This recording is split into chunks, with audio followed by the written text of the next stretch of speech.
Hello friend, स्वागत है आपका हमारे चैनल किड्स कार्टून आईके में। एक गांव में टुनटुनी नाम की चिड़िया अपने पिता और माताजी के साथ रहती थी। एक दिन अचानक से टुनटुनी की माताजी की तबीयत बहुत खराब हो जाती है और उनकी मृत्यु हो जाती है। टुनटुनी ये अफसोस में बहुत दुखी रहती है। एक दिन टुनटुनी के पिताजी से मिलने उसकी बुआ आती है। अरे बेटा, ये बताओ, टुनटुनी अभी इतनी छोटी है, तुम कब तक ऐसे ही रहोगे? टुनटुनी को एक माँ की जरूरत है। अरे, मैं कैसे शादी कर सकता हूँ बुआ जी? मैं ये नहीं कर सकता। अरे बेटा, तू चिंता मत कर। मेरी नजरों में एक भोली भाली अच्छी चिड़िया है जिससे मैं तेरी शादी करवा दूंगी। टुनटुनी के पिताजी अपनी बुआ की बात मान लेते हैं और वो चिड़िया से शादी कर लेते हैं। पर वो चिड़िया बिल्कुल भी भोली भाली नहीं होती है, वो तो बहुत ज़्यादा ही चंट और चालाक होती है। जैसे ही टुनटुनी के पिताजी घर के बाहर काम करने जाते हैं, वो तुरंत टुनटुनी पर जुल्म करने लगती है।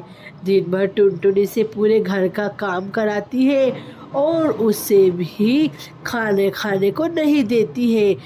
और जैसे ही टुनटुनी के पिताजी आ जाते हैं, वो टुनटुनी से बहुत प्यार से बात करती है। अरे मेरी प्यारी और प्यारी टुनटुनी बेटी, इधर आओ। तुम कहाँ गई थी बेटा, और इतनी धूल में क्यों भरा रही हो? माँ जी, आज तो मैं आपकी शिकायत पिताजी से जरूर करूँगी। जैसे ही पिताजी आते हैं, आप मुझसे प्यार से बोलने लगती हो, और जैसे ही पिताजी जाते हैं, आप मेरे पर जुल्म करने लगती हो।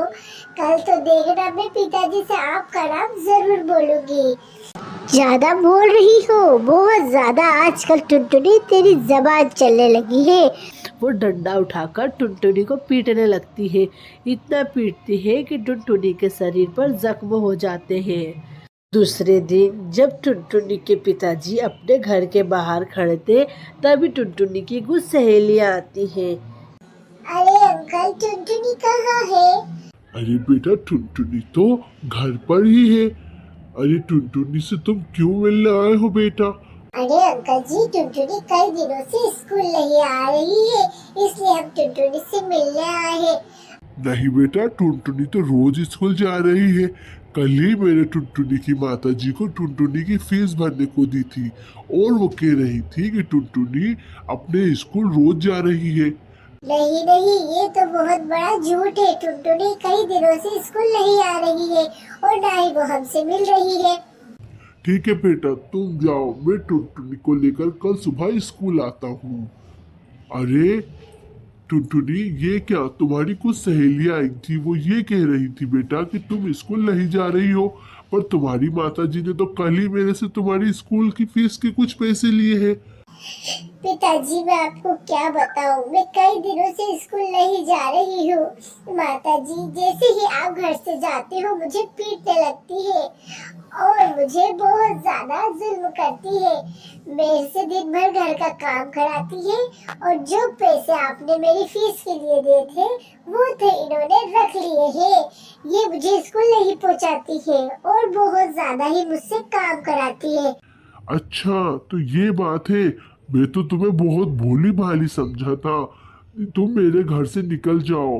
तुमने मेरी बेटी को इतना मारा कि उसके शरीर पर जख्म हो गए। टुनटुनी के पिताजी गुस्सा होकर उस चिड़िया को अपने घर से निकाल देते हैं और टुनटुनी के पिताजी दोनों एक साथ खुशी खुशी रहने लगते हैं। तो एक गांव में टुनटुनी नाम की चिड़िया अपने बच्चों के साथ रहती थी। टुनटुनी का पति टुनटुनी और उसके बच्चों को छोड़कर चला गया था। बेचारी टुनटुनी अपनी गरीब हालत से बहुत परेशान थी। टुनटुनी अपने घर के करीबी रेलवे स्टेशन पर कूली का काम करती थी। टुनटुनी दिन रात लोगों के सूटकेस उठाती और आमदनी लेकर अपने घर लौटती। और टुनटुनी के बच्चे रोज़ स्कूल जाते हैं। टुनटुनी के बच्चे बहुत ही अच्छे होते हैं। वो स्कूल जाते हैं और सबसे बहुत प्रेम से रहते हैं। टुनटुनी जैसे ही सवेरा होता है अपने स्टेशन निकल जाती है और दिन भर लोगों के सूटकेस उठाकर अपने घर लौटती है, जिससे उसका घर चलता है। एक दिन जब टुनटुनी स्टेशन से वापस अपने घर लौट रही थी तो उसकी छोटी बेटी की तबीयत बहुत ज़्यादा खराब हो जाती है। क्या हुआ बेटा, तुम इतनी बीमार कैसे हो गई? माँ माँ मैं आज स्कूल से आते समय बारिश में भीग गई थी, इसलिए बीमार हो गई। लो बेटा, तुम जल्दी से दवाई ले लो। नहीं माँ नहीं, अपने पास पैसे नहीं है। ये पैसे जो है दवाई अगर ले लेंगे इन पैसों की तो घर कैसे चलेगा माँ जी। और माँ तुम हमारे लिए कितनी मेहनत करती हो, दिन रात लोगों के सूटकेस उठाती हो और शाम को आकर घर का सारा काम करती हो। माँ जी आप परेशान मत हो, मैं बड़े होकर आपकी सारी परेशानी दूर कर दूंगी। हाँ बेटा हाँ, तुम मेरे बहुत अच्छे बच्चे हो। टुनटुनी ऐसा सुनते ही अपने बच्चों को अपने गले लगा लेती है और फुट फुट के रोने लगती है। देखो मेरे बच्चे कितने समझदार हैं, इतनी बीमारी में भी मेरे बच्चे समझदारी की बात कर रहे हैं। टुनटुनी की बेटी नहीं मानती है और दवा नहीं खाती है, जिससे उसकी हालत और बिगड़ जाती है। जब दूसरे दिन टुनटुनी स्टेशन से घर लौटती है तो देखती है कि उसकी बेटी बहुत ज़्यादा कपकपा रही है। टुनटुनी तुरंत जाकर अपने पड़ोसी डॉक्टर को बुला लाती है, पर डॉक्टर टुनटुनी से कहता है, टुनटुनी बहन, तुम्हारी बेटी की तबीयत ज़्यादा खराब है। इसको बहुत महंगी दवाई देनी पड़ेगी जिससे इसकी तबीयत जल्दी ठीक हो जाए। भाई डॉक्टर भाई, मेरे पास इतने पैसे तो नहीं है। मैं भला बताओ कहाँ से इतने पैसे लाऊं? मैं तो एक इतनी गरीब चिड़िया हूँ, दिन भर लोगों का वजन उठाती हूँ, तब कुछ आमदनी मुझे मिलती है। पर टुनटुनी तुम्हें दवाई तो लाना पड़ेगी।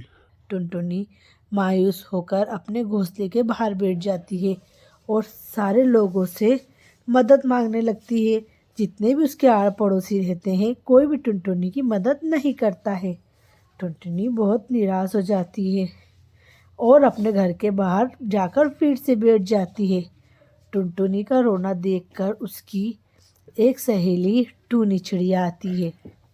क्या हुआ टुनटुनी बहन, तुम इतनी परेशान क्यों हो रही हो और क्यों इतनी फूट फूट कर रो रही हो? अरे टूनी बहन, मैं तुम्हें क्या बताऊं, मेरी बेटी बहुत बीमार है और उसको डॉक्टर ने बहुत महंगी दवाई खाने को बोला है।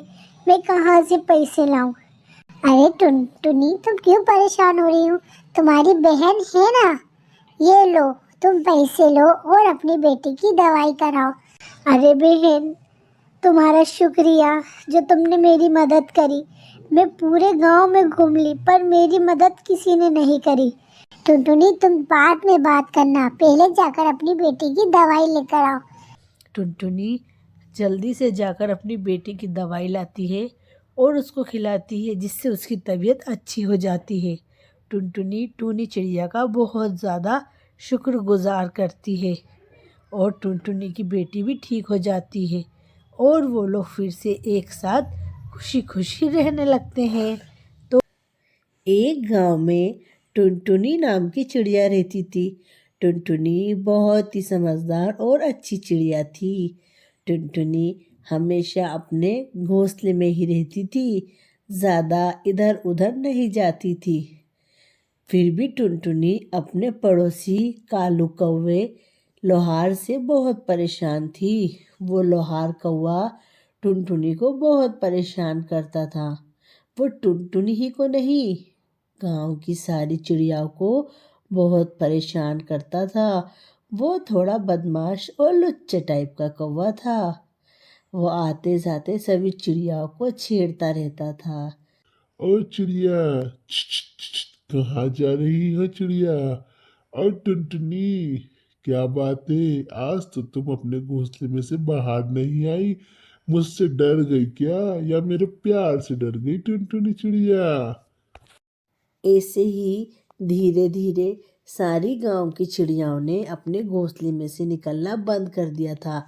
वो हमेशा यही कहती थी कि जब घोंसले में से बाहर निकलो, ये लोहार कौवा निगाहें गड़ाए बैठा ही रहता है। सारी चिड़ियाहों लोहार कौवे से बहुत परेशान हो गई थी। एक दिन टुनटुनी और टुनटुनी की सहेली कबूतरी चिड़िया साथ में बैठकर लोहार कौवे के ऊपर बात करती हैं। अरे क्या बताओ टुनटुनी बहन, हम तो इस लोहार कौवे से इतना परेशान हो गए हैं, जहाँ घोंसले में से बाहर निकलो वहाँ ये छेड़ता रहता है। ये तो बहुत ज्यादा ही बेकार कौवा है। हाँ, तुम तो इतनी दूर रहती हो बहन, मैं तो इसकी बिल्कुल करीब ही रहती हूँ। मैंने तो समझ लो कितने दिन हो गए बाहर की धूप भी नहीं देखी है। ये तो मुझे आते जाते छेड़ता है और देख देख कर सीटियाँ बजाता है। मैं तो बहुत परेशान हो गई हूँ कबूतरी बहन। अरे टुनटुनी, ये कौवे के यहाँ बेटी नहीं है ना, इसलिए इसको ऐसा करता है ये। जब इसके यहाँ बेटी पैदा होगी तब इसको पता चलेगा कि ये सब करना बहुत गलत बात है, तभी इसकी अकल ठिकाने आएगी टुनटुनी। ऐसा कह के कबूतरी चिड़िया वहाँ से चली जाती है और टुनटुनी अपने घर के काम में लग जाती है। टुनटुनी और कबूतरी की सारी बातें लोहार कौवा सुन लेता है और बहुत पछताता है। बहुत फूट फूट कर रोने लगता है और अपने सारे गुनाहों से माफ़ी मांग लेता है। लोहार कौवा बहुत ही ज़्यादा सुधर जाता है। वो अपने लोहे की दुकान पर दिन रात मेहनत करता और पूजा करने रोज़ मंदिर जाता। जैसे जैसे वो अपने आप को सुधार रहा था और ईमानदारी के रास्ते पर चल रहा था, उसका लोहे का काम बिल्कुल बंद हो जाता है और वो बहुत ज़्यादा परेशानी में आ जाता है। एक दिन उसका दोस्त कौवा वहाँ आता है और उससे कहता है, लोहार कौवे, जब से तुमने ईमानदारी के रास्ते पर चलना सीखा है, तुम तो और गरीब होते जा रहे हो। तुम तो दिन रात पूजा पाठ करते हो, भगवान को पूजते हो, ईमानदारी के रास्ते पर चल रहे हो, तो तुम तो और गरीब और परेशान हो रहे हो। मैं कई दिनों से देख रहा हूँ कि तुम्हारी दुकान पर कुछ काम भी नहीं आ रहा है। तभी लोहार कौवा उससे कहता है, रुको भाई, मैं तुम्हें कुछ दिखाता हूँ। ये देखो, ये लोहा एक अच्छा लोहा है और एक खराब। खराब लोहे को मैं काम में नहीं लेता हूँ, फेंक देता हूँ, और अच्छे लोहे को गरम करता हूँ, पीटता हूँ और अच्छे से तपाकर उसका एक अच्छा बर्तन तैयार करता हूँ, बहुत ज़्यादा मेहनत से। और ऐसे ही भगवान मेरी परीक्षा ले रहे हैं कि परेशानी में भी मैं अच्छे रास्ते पर चल रहा हूँ या नहीं, कि वापस मैं बेईमानी पर आ गया हूँ। पर मैं बेईमानी नहीं करूँगा, मैं हमेशा ईमानदारी पर ही चलूँगा। और मेरे भाई, तुम भी हमेशा ईमानदारी पर ही चलना। ऐसे ही लोहार कौवे की सारी बातें उसके दोस्त को समझ में आ जाती है और वो भी अपने रास्ते पर निकल जाता है और लोहार कौवा भी वापस अपने बर्तन की दुकान पर अपना ईमानदारी से काम करने लगता है और वो बहुत खुशी खुशी रहने लगता है। तो फ्रेंड्स, कैसी लगी आपको हमारी कहानी? अगर आपको हमारी कहानी पसंद आए तो हमारी कहानी को लाइक करें, शेयर करें और हमारे चैनल को सब्सक्राइब करें।